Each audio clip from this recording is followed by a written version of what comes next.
Again, I'd refer you to Ukraine to talk about its operations and to Russia to talk about its own forces. And then secondly, did the Ukrainians ask anything, or are they asking anything from the United States in order to help with the operation there? Are they asking for any specific weapon systems or other support? Yeah, I don't have anything to announce from the podium. As I mentioned, we'll be conducting the Ukraine Defense Contact Group here in September, which again is always the opportunity to meet with our allies and partners to talk about Ukraine's most urgent defense needs. And as I highlighted, we're committed to making sure they have what they need to defend their sovereign territory and deter future Russian aggression. Can I just put sort of on the record, could we please get an operational update? Noted. Thank you. Welcome back again, Lucas.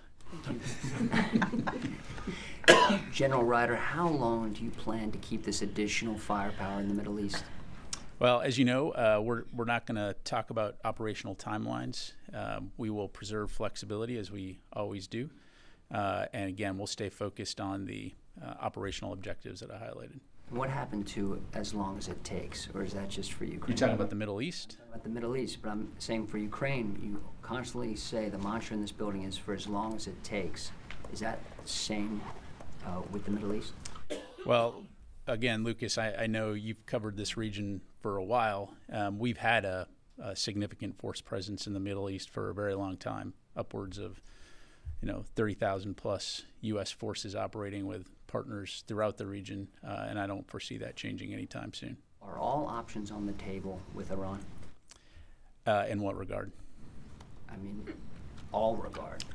Like, where do you want to start? Like diplomatic, economic, informational? This building said all options are on the table in dealing with Iran. Does that include striking Iran? Are all options on the table? Yeah, I'm not going to get into a philosophical discussion. I think we've been very clear in terms of we're focused on. Well, you're providing a very broad scope, getting into,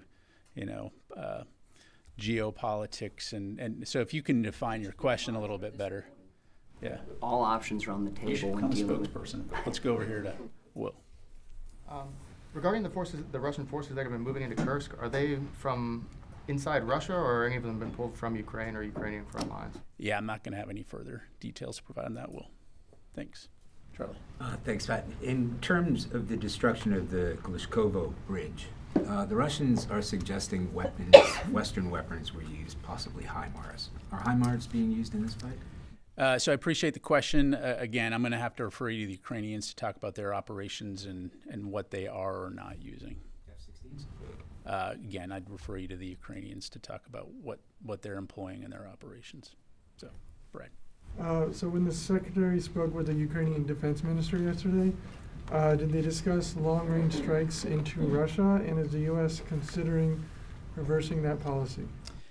So I'm not going to be able to provide more detail than what we've included in our readout, other than to say, our policy when it comes to long-range strikes has not changed. Thanks. Tony? On ATACMS in the Kursk offensive, do the Ukrainians have permission to use ATACMS to blunt a Russian counteroffensive into the pocket they've captured?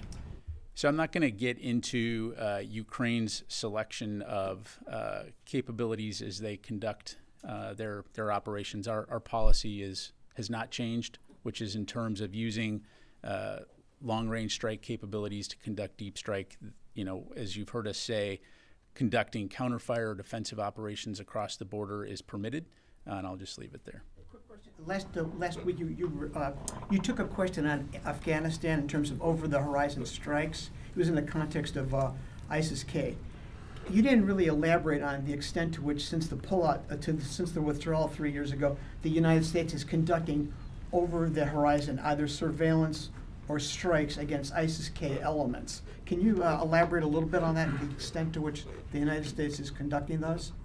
Well, generally speaking, Tony, we're going to read out or at the appropriate time any type of strikes that we've taken. I'm not aware of any that we haven't announced at this point. Certainly, if we see imminent threats against the United States or our interests, we reserve the right to take appropriate action to include conducting over-the-horizon strikes. But I don't have anything to read out to you right now. Thanks. Thanks. Janie. Thank you, General. Two questions. The U.S. and South Korea UFS, Ultimate Freedom Shield military exercise is underway in South Korea. North Korea accused this exercise of being aimed at invading North Korea. How will you react? Yeah, I mean, that's just patently false. As you know, these exercises are defensive in nature. They're also long-standing, and these are opportunities for our forces to work together on interoperability and to learn how to operate in dissimilar environments. Last weekend, the leaders of the United States and South Korea and Japan issued a joint statement commemorating the one-year anniversary of the Camp David Declaration. What will happen to the U.S. and South Korea and the U.S. and South Korea Japan agreement if the United States administration changes? Well, as I'm sure you can appreciate, I'm not going to get into a hypothetical other than to say I think our alliance with Japan and South Korea are stronger than they've ever been. And I think going into the future, you'll see them continue to get even stronger. Thanks. Let me go to the phone real quick here, take a couple. All right, let's go to J.J. Green, WTOP.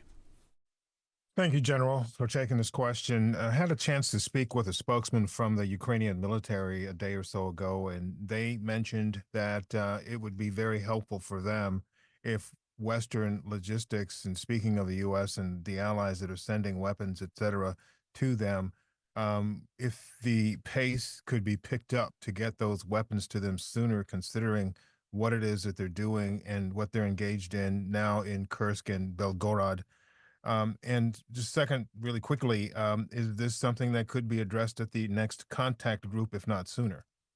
Yeah, thanks for the question, JJ. We are always looking at ways that we can expedite delivery of capabilities to the Ukrainians. And to your point, the Ukraine Defense Contact Group provides an excellent forum in which to have discussions to look at processes, procedures as it relates to ensuring that the Ukrainians have what they need on the battlefield to defend themselves. You know, it's important to remember, first of all, that from the very beginning, the United States has worked very, very hard to rush vital capabilities to Ukraine, and that hasn't stopped. You see organizations like the Security Assistance Group Ukraine, which serves as a focal point for ensuring the onward delivery of those capabilities, but also recognizing the incredible complexity, more than 50 nations working together to get this capability from their own stocks in often cases, or contracting it and getting it to Ukraine. So that is work that is constantly ongoing, and as evidenced by the fact that you continue to see Russian forces conducting offensive action in the east of Ukraine.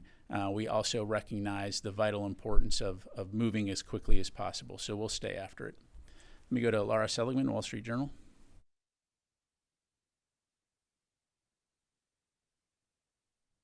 Laura, are you there? Hi. Can you hear me?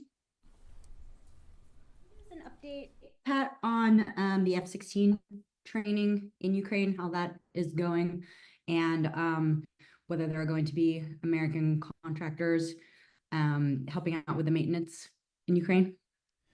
Yeah, so right now, as I understand it, there continues to be F-16 training in Arizona and in Denmark. In terms of within Ukraine, I don't have any updates to provide. I'd have to refer you to the Ukrainians on that front. As you know, they have received some F-16s. And in terms of DoD contractors, U.S. DoD contractors, I'm not aware of any right now. All right, come back in Warren. Two questions on the Middle East and then one on Ukraine. Have the USS Abraham Lincoln, or has the USS Abraham Lincoln Carrier Strike Group and USS Georgia arrived in CENTCOM? They're still in transit, Orrin, and we'll keep you updated on that front. But I do anticipate they'll be arriving soon. So I'm just curious, when you talk about bolstering U.S. force protection and increasing support for Israel, isn't it true then that most of what you're sending hasn't even gotten to the AOR yet? No, I don't think that would be a fair characterization. Again, as I highlighted earlier, we already maintain a significant force presence, and it's also important to understand to look beyond episodic situations, right? So ensuring that we have the forces in theater to respond to something if it happens now, but also ensuring we have forces in theater to be able to respond to whatever could be next in terms of potential escalation and trying to de-escalate the situation. And that requires bolstering some of those capabilities. Again, one, to send a clear message, but two, to be able to respond in a longer term scenario should we need to do that. So I'll just leave it there. And then just a quick Ukraine question. Is the U.S. ready to openly and publicly support Ukraine's operation in Kursk? If not, why not? Look, again, we're continuing to have the discussions with the Ukrainians in terms of their focus. You heard President Zelensky say it was to create a buffer zone. So we're having those conversations to learn more about what their objectives are. Again, if you take a step back from a U.S. perspective, our focus continues to be enabling Ukraine to be a free and sovereign country that can deter Russian aggression in the future. And so that continues to be our focus. As it relates to their operation in Kursk, as I mentioned, they clearly have compelled the Russians to struggle in their response. It has certainly demonstrated the creativity and the battlefield prowess of the Ukrainians. But when it comes to what their longer term objectives are here, that's something that we're still discussing with them. Thank you. Sir. Haven't seen you in a while. Welcome back. Thank you very much, General. Actually, I was in Kurdistan. All right, welcome Many back. official sources, including Minister of Peshmerga, they told me ISIS are serious threat in Iraq, in Syria, and in the region. And he believed it is very important for whole of Iraq, international coalition stay in Iraq.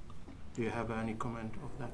Well, as you know, the conversations with the Higher Military Commission continue. I don't have any updates to provide on the outcomes of that, other than to say that we, as part of the U.S.-Iraq Joint Security Dialogue, which includes Peshmerga representation, is looking at what the transition for the coalition OIR will be, and what the future of the U.S.-Iraq bilateral security cooperation is.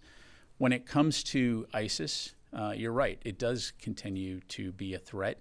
Certainly, ISIS is not as capable as it was 10 years ago, but they do continue to pose a threat, particularly in ungoverned spaces within Syria, and also as it relates to ISIS prisoners in Al-Hol that need to be repatriated. So this is something that we are not going to take our eyes off of. And we'll continue to keep you updated on that front. Following question. Do you believe cooperation between Peshmerga and Iraqi army is important to push back ISIS, and especially in disputed area like Kirkuk? Yeah, look, there's no question, first of all, that Iraqi security forces writ large, which includes Peshmerga, have played a vital role in terms of reducing the threat that ISIS poses. But as we've seen in places like Afghanistan, left unchecked, ISIS can start to make a resurgence. And so, again, we'll continue to work with our Iraqi partners, our Peshmerga partners, to address this threat. Let me go to Constantine, and then I'll come to you, Carla. Thanks, Pat. Yesterday, President Zelensky was quoted in Ukrainian media saying that he deliberately did not disclose plans of his Kursk mission to Western allies. Is that something that the Pentagon, that dynamic is something that the Pentagon expects to be part of the relationship going forward? And is that a source of concern in this building? Well, you know, look, I think our commitment and support for Ukraine is strong, right? And we're going to continue to support them for the long haul, as you've heard Secretary Austin and others say. We're going to always keep those channels of communication open, because the better we understand what Ukraine's objectives are, the better we can support them. And so this is why we have multiple mechanisms, to include frequent phone calls between Secretary Austin and his counterpart, and forums like the UDCG where we can have those discussions. But at the end of the day, again, it's important to take a step back in terms of what we're trying to achieve here, and that's a free and sovereign Ukraine that is able to defend itself and deter future Russian aggression. Just a quick follow-up, sorry. No, you would say that there's no change in the closeness of the relationship between Absolutely the U.S. not. No. Thank you, Pat. Couple of follow-ups. So follow-up to Orrin's question. USS Georgia is still not in the CENTCOM AOR? Is that what you just said? It's in transit. In transit? Mhm. It is heading towards the CENTCOM AOR? It's been ordered to the CENTCOM AOR. Why are you asking your question so incredulously? It's taking them an awful long time to get there. That's why I'm just trying to track to make sure that it is indeed going to CENTCOM. Okay, just wanted to make sure. And then on Ukraine, just to follow up to Lito's question, there have been other attacks outside Kursk. There was a drone attack that targeted a fuel depot like 700 kilometers south of Kursk, about 250 kilometers away from the Ukrainian border. Is that pulling any Russian forces outside of Ukraine? Have you seen them, if they're not moving into Kursk, have you seen them pull back to Russia? What can you say on how these attacks have updated and affected the battlefield in Ukraine? Yeah, broadly speaking, Carla, again, what you see is the vast majority of Russian forces along the eastern front in Ukraine, occupying Ukrainian territory and focused on, in some areas, on largely defensive, but in some areas focused on offensive operations, attempting to take additional Ukrainian territory. As it relates to any type of Ukrainian operations inside Russia that you're referencing, that's inside Russia. So, I mean, they already have forces inside Russia. I just don't have anything on that. All right, let me go back to the phone here. Jeff Shogel, Task and Purpose. Thank you. Can you bring us up to date on the number of attacks and wounded in Iraq and Syria against U.S. troops? And also, can the Defense Department name which cruisers were sent to the Middle East? I don't think I've seen those ships named. Thank you. Yeah, thanks, Jeff. In terms of the injuries that were at Ramallah and Landing Zone, I think you were briefed on Monday.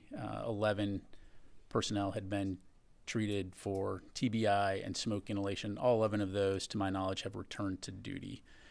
In terms of the cruisers, just to clarify something. So within the Department of Defense, we have an acronym that we typically use, CRUDES, which stands for Cruiser Destroyer. And so, there was some information out there in terms of cruisers going to the AOR. Right now, there are no cruisers in the AOR, but we often use that term also loosely to refer to destroyers. So CRUDES, Cruiser Destroyer. So we do have destroyers in both the UCOM and the CENTCOM AOR. Hopefully that helps to clarify. All right, let me go to Joseph Alarabia. Thanks, Pat.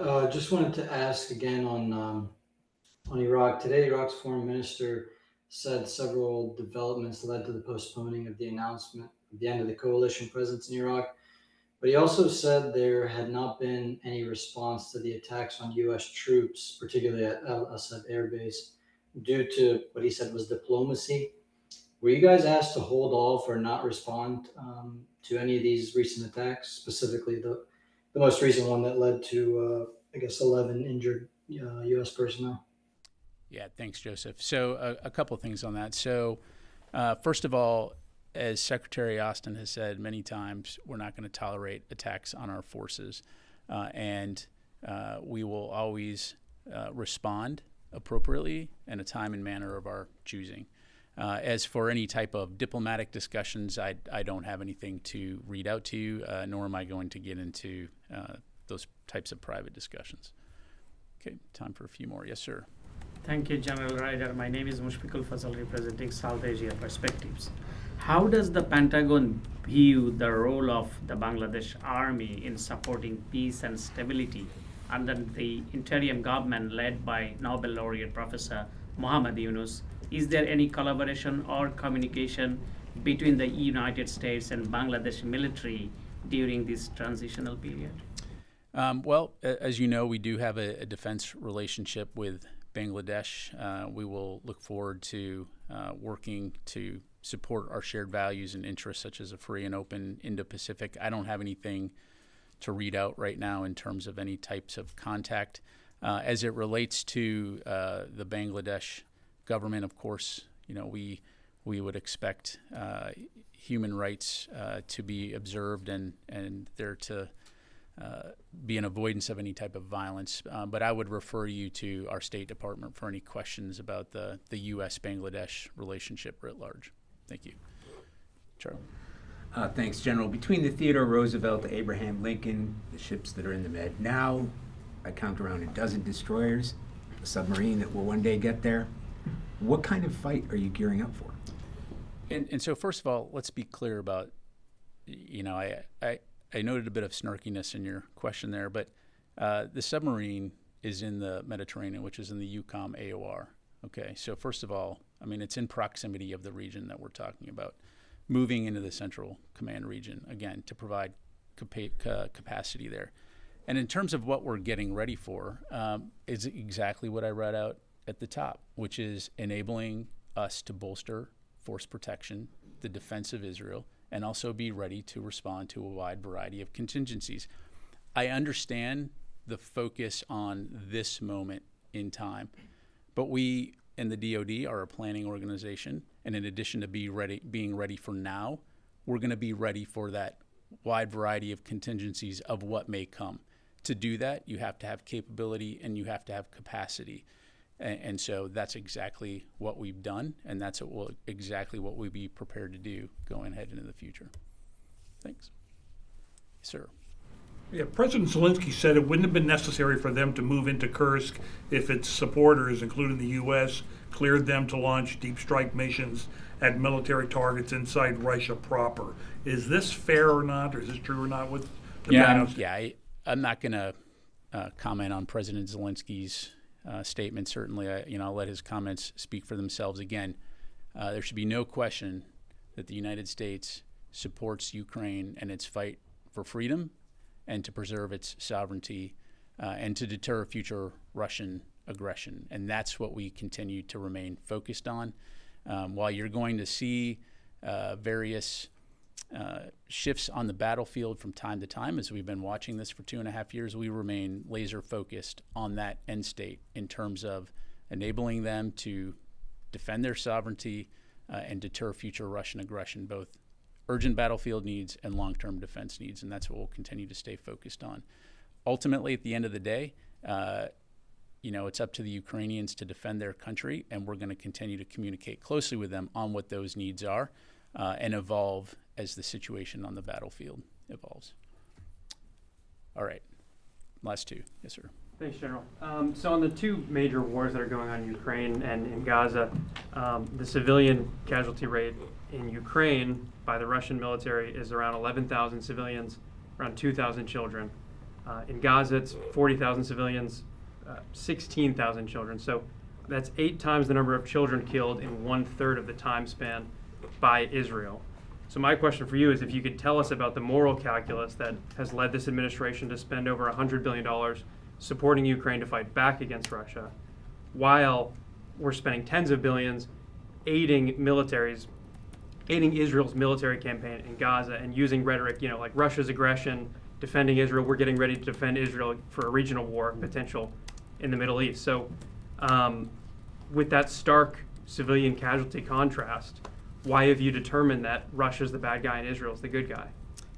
So again, let's take a step back in time here and look at how these conflicts started. Number one, Russia's illegal, cruel invasion, February of 2022, essentially attacking its democratic sovereign neighbor unprovoked. October 7, Hamas killed over 1,200 innocent civilians, took over 250 hostages, half of whom are still being held today. And you continue to see the brutality of Hamas in terms of embedding itself within mosques, schools, hospitals, building a tunnel network underneath Gaza instead of spending money on the citizens that it purportedly was supposed to help govern. A tunnel network, oh, by the way, that's the size of New York City and goes multiple levels below the surface. So again, when it comes to the death of any civilian, from a Department of Defense standpoint, it's absolutely not something we want to see, and this is something that we constantly, repeatedly, publicly and privately discuss with our Israeli counterparts. I think this is also why it's vital that this ceasefire be signed immediately and that the hostages can be returned so that this war in Gaza can end and innocent civilians can stop suffering, whether they be Palestinian or Israeli. So the I answered your distinction real question. quick Yep. though was on the provocation. And so are you saying that the tens of question. thousands of I think ethnic I Russians answered in the your question. Donbass who were killed prior to the war, All that right. was not a provocation? The record high deaths in the West When Bank, you're that done. wasn't a provocation Yes. of Hamas? Yes, sir. Thank you, General. How do you determine that? I answered A your couple question. of questions. The Iranian proxy groups in Iraq say they have posted their attacks on U.S. forces, but as long as the Imam al-Hussein ritual ferals end, they will resume their attacks. As long as the U.S. forces remain in Iraq, do you have any comment on it? Again, look, our relationship with Iraq is a strong one. We're there at the invitation of the government of Iraq, and we'll continue to have the discussions through the Higher Military Commission and through our U.S.-Iraq Joint Security Cooperation Dialogue to look at not only what the future of the coalition is, but also what our longer-term U.S.-Iraq bilateral security relationship will be. And so, again, we'll have much more to provide on that in the future. I just don't have any updates to provide right now. Lastly, the deputy head of the Russian Reconciliation Center in Syria stated that an American Typhoon fighter jet approached Russian aircraft dangerously. Do you have any? I don't have anything on that. Thanks. All right. Thanks very much, everybody. Appreciate it.